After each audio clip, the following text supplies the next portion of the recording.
यह सृष्टि में एक ऐसी सत्ता जो कार्य कर रही है, जो निराकार है, जो संपूर्ण जगत में उसकी बुद्धि जो है वो सर्वश्रेष्ठ तरीके से कार्य कर रही है। हम जान सकते हैं कि मान सकते हैं कि जो कण है, जो पार्टिकल्स, मॉलिक्यूल्स, एटम, न्यूक्लियस, वो सब जो बना हुआ है, वो बनाने वाला कोई कोई है जो उसकी बुद्धि सर्वश्रेष्ठ है, जो सर्वत्र व्याप्त है। उसकी स्थिति को हम जान सकते हैं। उसकी चौक्कस दिशा में वो जो जो भी पार्टिकल्स है, जो मॉलिक्यूल्स, वो चौक्कस दिशा में, चौक्कस गति में, चौक्कस एनर्जी के स्टेट पे ये कार्य कर रही है। तो यह जो शक्ति है वो निराकार की हो सकती है। और हम देख सकते हैं कि जहाँ अपना शरीर में जहाँ लोहे का परिभ्रमण होना, उसमें चौक्कस टेम्परेचर रहना, चौक्कस गति, चौक्कस टेम्परेचर और चौक्कस स्थिति में रहना, ये कोई बुद्धिमत्तापूर्ण कोई कार्य कर रहा है हमारे शरीरों में, हमारी सृष्टि में। एक ऐसी बुद्धिमत्ता है जो ये सब सहज सहज सहज रीते अपना कार्य ये सब कर रही है। हम जान सकते हैं कि हमारी बॉडी में जो पुराने सेल्स डेथ हो जाते हैं, नए सेल्स जनरेट हो जाते हैं, उसमें भी उनकी बुद्धि का हमें दिखाई दे रही है। चौक्कस टाइम पे अलग अलग ऋतु आना, उसमें में जो भी वृक्ष है उसके ऊपर फल फूल और अनेक ऋतुओं के अनुसार उसमें रसों का निर्माण होना। तो यह हम सोच सकते हैं कि यह जो कोई कार्य कर रहा है वो एक सुपर पोजीशन पे कार्य कर रहा है। उसको हम बोल सकते हैं कि नेचुरल सुपर पावर। और दरेक पदार्थ का अपना एक प्रयोजन है।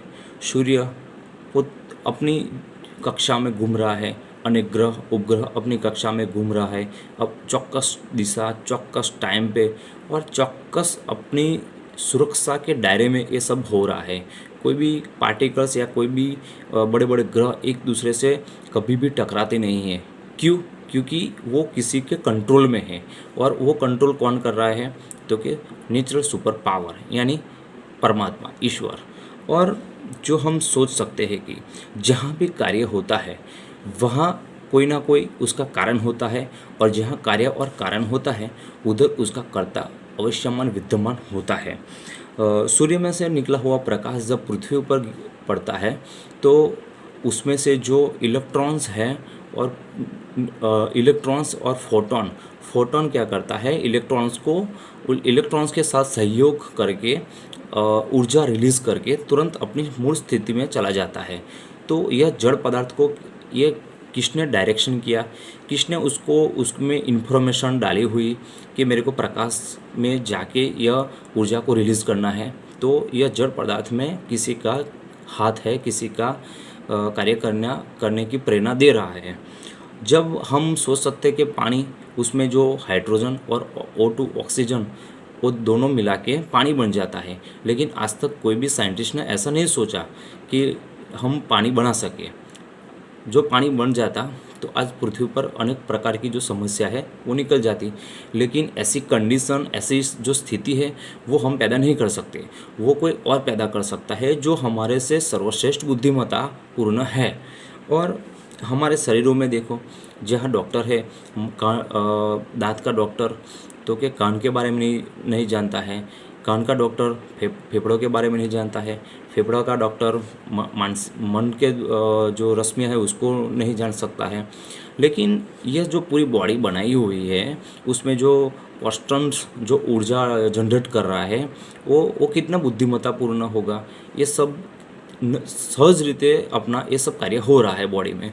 तो उसको बनाने वाला एक ऐसी सुप्रीम पावर है जो ये सब सहजपूर्ण ये सब करता है। हम सोच सकते हैं कि इतने बड़े बड़े ग्रह है, उपग्रह है, और उसमें भी जो वेव्स है आज की भाषा में बोल सकते हैं कि जो ट्रिंग्स फोर्स, ये सब जो आज नई जो थियोरी आई है, तो यह सब जो है उसको बनाने वाला हमने उसको जाना है, लेकिन उसको बनाने वाला कोई और है। जो इस समस्त सृष्टि में एक कार्य हो रहा है, किसी के सुपरविजन में हो रहा है, और वो सुपरियर कौन है? वो सुपरियर है परमात्मा। उसकी बुद्धि इतनी महान, इतनी तेजस्वी है कि हर एक पार्टिकल, हर एक मनुष्य, हर एक पशु पक्षी को यह क्या करने का है उसका बोध देती है। तो यह जो ईश्वर के बारे में, परमात्मा के बारे में जो निराकार है, उसकी शक्ति व्यापक होती है, क्योंकि निराकार में जो ऊर्जा होती है, वो जो शक्ति होती है, तो वो उसका कोई स्वरूप नहीं होता है। तो वैसा ही ईश्वर का कोई स्वरूप नहीं है। तो आज का विषय इतना। ओम शांति।